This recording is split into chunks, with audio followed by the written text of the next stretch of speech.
안녕하세요. 공방창업 매니저입니다. 오늘 이야기 드릴 주제는요, 강의 계획서 쓰기, 그리고 90분 수업을 할 때 어떻게 90분을 쭉 이끌어 나갈지, 이렇게 두 가지로 이야기를 드릴 예정이에요. 사실 이번 이야기할 주제는 제가 선정하지 않았고, 이번에 제가 제안서 이벤트 열었었죠. 제가 작성했던 제안서를 발송드리는 그 이벤트에서 신청해주신 분이 사실 이번에 15명 프로그램이 섭외 왔는데 어떻게 해야 될지 조금 막막하기도 하다라는 글을 보고 이 부분은 제가 도와드릴 수 있을 것 같아서 영상을 찍게 되었습니다. 그러면 한번 시작해 볼게요. 우선 첫 번째로는 강의 계획서 작성하기 방법입니다. 제가 최근에 작성했던 강의 계획서를 보면서 이야기 드릴 예정이고요. 이 강의 계획서 작성은 되게 베이직하기 때문에 이 가장 기본이 되는 내용부터 전달해 드릴게요. 우선 강의 계획서에는 목적, 목표라든지 개요, 내용들을 담기를 원하는 경우가 많고요. 그 외에는 뭐 대상, 인원, 요일 이런 부분들은 이미 섭외를 통해서 다 지정되어 있기 때문에 크게 어렵지 않습니다. 목적, 목표 같은 경우에도 다 통화를 하면서 알 수 있겠죠. 그러면 강의 계획서 잘 쓰는 가장 중요한 내용은 뭘까요? 바로 섭외 전화가 왔을 때에 체크할 사항들입니다. 저는 섭외 전화가 오면은 여러 가지를 체크해 놓습니다. 담당자분께서는 처음에 몇 월 며칠, 몇 시, 몇 명의 수업을 원하는데 가능할까요? 라는 섭외가 올 때가 있고요. 두 번째로는 선생님 이런 주제로 프로그램을 진행해 볼까 하는데 9월 달에 언제 시간이 괜찮으세요? 라는 이런 섭외 전화가 올 때도 있고요. 또한 10회기 수업을 하려고 하는데 무슨 요일 몇 시 타임이 조금 편하신가요? 그러면 그 수업에 맞춰서 강의 계획안을 미리 받아볼 수 있을까요? 라는 형태, 보통 세 가지 형태로 이렇게 많이 저는 섭외를 받는 것 같아요.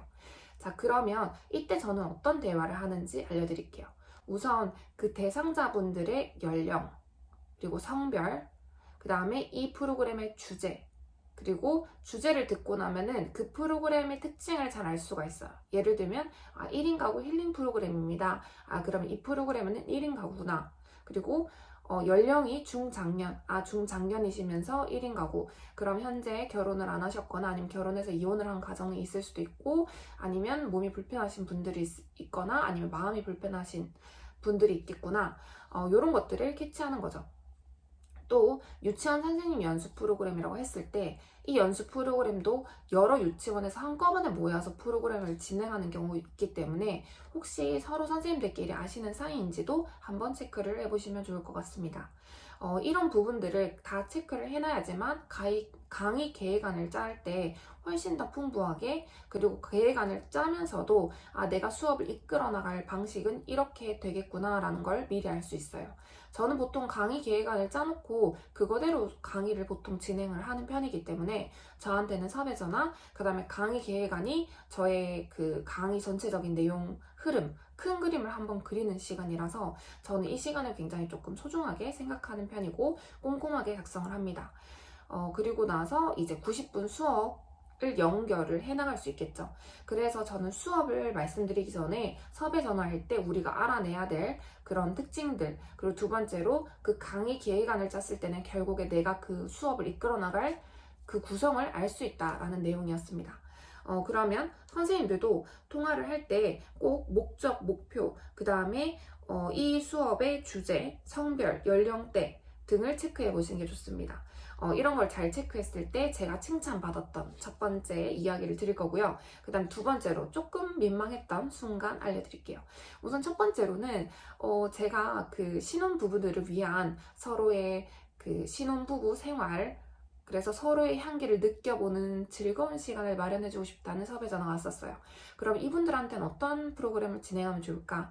향수 만들기를 진행할 때 탑노트, 미들노트, 베이스노트를 설명하는 이론 수업보다는 이 신혼부부들만의 서로를 이해할 수 있는 내용이 있으면 좋겠다라고 생각해서 그때 딱 마침 저도 이제 고민이 있는 부분이 있었어요. 바로 애착 유형이었었는데요. 안정형, 회피형, 불안형 이런 부분들에 대해서 공부를 하면서 그 향수 수업에 녹아냈었습니다. 그래서 안정형, 회피형, 불안형 각각 특징들은 이러한데 서로 상대의 그 배우자 분이 어떤 유형일 것 같은지 퀴즈도 한번 내보고 서로 이야기도 나누면서 향기를 맡아보고 서로의 성향을 파악해보는 시간을 가져봤는데요. 이때 참여자분들 뿐만 아니라 섭외자분도 진짜 좋아해 주셨던 수업이었어요. 그렇게 방금 얘기한 것처럼 강의 계획서를 작성하기 전에 내가 받았던 그런 그 정보들을 통해서 저는 강의 계약안에서 어떻게 이 수업을 이끌어 나가면 좋을까, 그래서 이걸 조금 추가해보면 좋지 않을까 하면서 강의 수업 90분을 기획 짜는 편이에요. 그리고 두 번째, 좀 당황스러웠던 기억. 고등학교 수업인데요. 저한테 연락이 왔어요. 선생님 혹시 몇 월 며칠 몇 시에 동아리 활동 가능할까요? 그럼 저는 평소처럼 어떤 주제일까요? 어떤 동아리일까요? 여쭤봤겠죠. 그럼 그 선생님께서 말씀드리면 해줄 수 있나요? 이렇게 좀 약간 얘기하시는 거예요. 말투가 원래 그러신 분일 수도 있겠지만 사실 조금 당황스러웠어요. 저 딴에는 이왕 수업을 진행하는 김에 참여자분들한테 좀 소중한 시간, 그 주제에 걸맞게 전 프로그램을 진행하고 싶어서 여쭤봤는데 말하면 해주겠냐 이렇게 얘기하셔가지고 조금 당황은 했지만 최선을 다해보겠다 라고 얘기하면서 컴퓨터 동아리라고 해주셔가지고 그러면 컴퓨터를 활용할 방법들을 연구해보겠다 이렇게 해서 강의 계획안을 짜서 작성해가지고 드린 적이 있었어요. 90분 수업 진행하는 방법 알려드릴게요. 여기서부터는 조금 더 꿀팁이 들어가겠죠. 첫 번째, 저는 강의를 시작하기 전에 보통 게임으로 오픈을 시작합니다.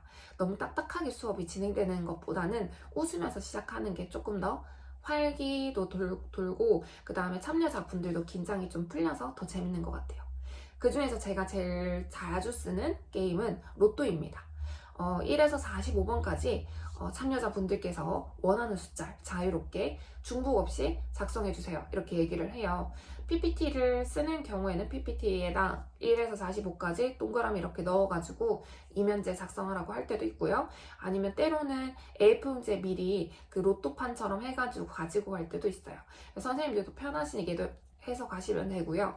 그 다음 두 번째로 그 로또 번호를 정해야겠죠. 저는 이 로또 번호를 정할 때 이 참여자분들 중에서 한 분을 섭외해서 여쭤봐요.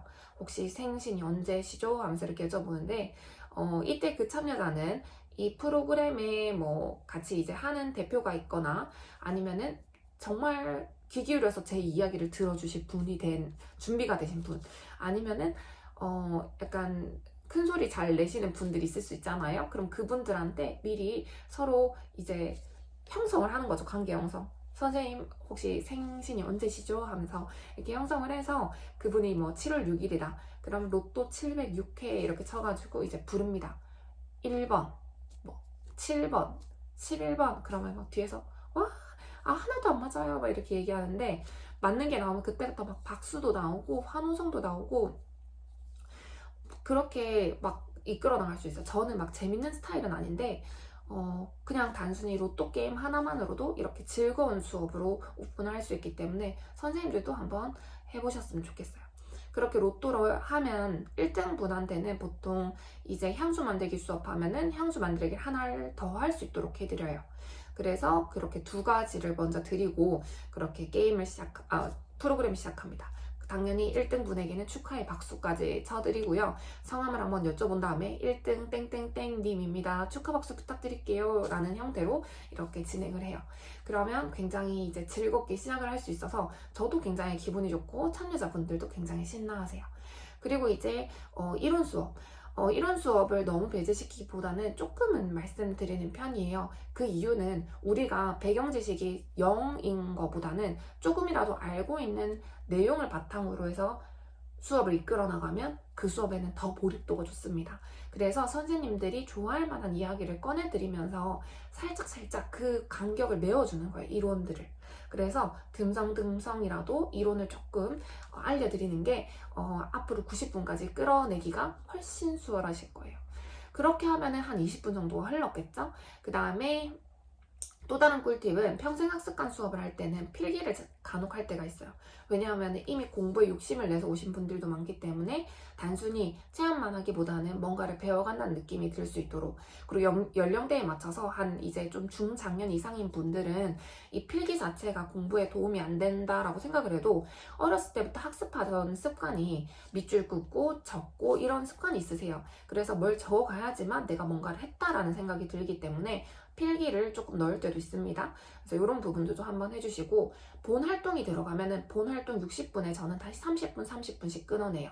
30분 동안에 향기를 맡아보면서 서로 조별로 이야기를 나눌 수 있도록 해드리고, 그 다음에 이야기를 들어보면서 이 내용은 같이 이야기를 나누면 좋을 부분이 생긴다면 제가 앞에서 저기 참여자분께서 얘기하신 부분은 한번 이야기 나누면 좋을 것 같다 라고 하면서 또 한 번 얘기를 꺼냅니다. 그렇게 또 30분이 흐르고 나면 뒤에는 이제 만들기가 있겠죠. 이때 품목별로 다를 수 있어요. 향수는 단순히 넣고 섞고, 테스트한 다음에 다시 또 넣고 섞고, 이런 작업들이라서 사실 만드는 자체는 오래 걸리지 않아서 저는 30분 안배를 할 때 향기 맡는 거라든지 넣고 섞는 거라든지 스티커 고르는 시간, 이런 것들을 다 생각을 해놓습니다. 그리고 중간에 쉬는 시간도 또 드려요. 그리고 수업에 좀 촉박할 일은 잘 없지만 촉박할 것 같으면 5분만 드리고, 좀 여유 있을 것 같다 하면 10분 정도 드린 다음에 우리 좀 여유 있을 것 같으니까 우리 인사라도 더 해보자 하면서 어땠어요? 우리 이제 쉬는 시간 전에 프로그램 좀 마음에 드셨나요? 하면서 소통을 나누기도 합니다. 그리고 뒷시간에는 이제 포장을 미리 준비해서 갈 때도 있지만 시간적으로 되게 자원봉사자분들은 손이 빠르세요. 그래서 그분들한테는 포장을 반틈만 해서 가서 같이 포장도 하고 넣고 사진, 기념 촬영도 하고, 또 시간이 남다 치면 오늘 수업 후기를 조금 적어주세요 하면서 포스트잇을 드릴 때도 있어요. 그리고 마무리를 이제 지으면서 선생님들한테도 좋은 이야기를 드려야겠죠. 이때 중요한 거는요, 마무리를 할 때 프로그램 전반적으로 제가 부족할 수도 있어요. 사람들은 누구나 실수를 하니까요. 근데 그 마지막 기억이 좋게 남으면 좋잖아요. 그래서 저는 보통 마무리 지을 때 어떠셨나요? 오늘 저는 향수 만들기를 할 때 선생님들의 행복한 표정을 보면서 진짜 기분이 너무 좋았다고. 그리고 오늘 만드신 향기를 맡아보니까 다 좋은 분들과 함께 했던 것 같다. 혹시 선생님들도 기분 좋으셨는지 여쭤보면서 오늘 이 향기를 통해서 여러분들은 스트레스 해소에도 도움을 받으셨고 오늘부터 더 활기찬 하루를 살 수 있을 것이라고 이야기를 드리면서 프로그램을 마무리 짓습니다. 그렇게 하고 이제 90분이 흐르고 나면 그 안에 사진 촬영도 했고 후기도 작성을 했고, 그리고 담당자 중에서는 이게 사진으로 남겨야 될 경우도 있지만 끝나고 나서 평가지를 받아야 되는 것들도 있거든요. 그래서 그거는 잘 체크해 보시면서 하시면 좋을 것 같아요. 제가 끌고 나가는 90분 기억하시겠죠? 첫 번째 조금 게임, 그리고 이론, 그 다음에 평생학습관 같은 경우에는 필기를 조금 넣는다는 거, 그리고 본 수업에 들어가기 앞서서 본 수업을 다시 1, 2부로 나눠서 지루함을 좀 적게 하면서 1부에서 하다가 중간에 쉬는 시간을 갖는 거, 그리고 저는 또 스티커를 여러 개 챙겨가서 스티커 고르는 시간까지도 좀 넉넉하게, 이런 고르는 시간들도 되게 많이 좋아하시거든요. 포장하는 시간, 그리고 향기들을 맡아보면 서로 소통해보는 시간, 그 다음에 그 참여자분들이 너무 일방적으로 강의를 듣게 하기보다는 서로 소통하고 서로 이야기를 나눌 수 있는 시간을 제공드리는 게 좋습니다. 그리고 사진 찍기, 평가 또는 후기 같은 거 미리 적어달라고 이렇게 얘기하시면은 그거는 나중에 블로그나 인스타 등에 업로드 할 수 있으니까 그런 것도 받아보시는 게 좋고요. 또 이제 담당자분한테 이런 후기들이 있었다라는 걸 보여드리면서 굉장히 좋아하셨던 것 같다, 이렇게 이야기 전달해 주셔도 좋을 것 같아요. 오늘 내용도 도움이 되셨나요? 혹시라도 또 궁금하신 점이 있으면 댓글 남겨주시면 다음 또 강의 찍을 때 참고하도록 하겠습니다. 오늘도 감사합니다. 좋아요와 댓글 그리고 구독하기 부탁드릴게요. 감사합니다.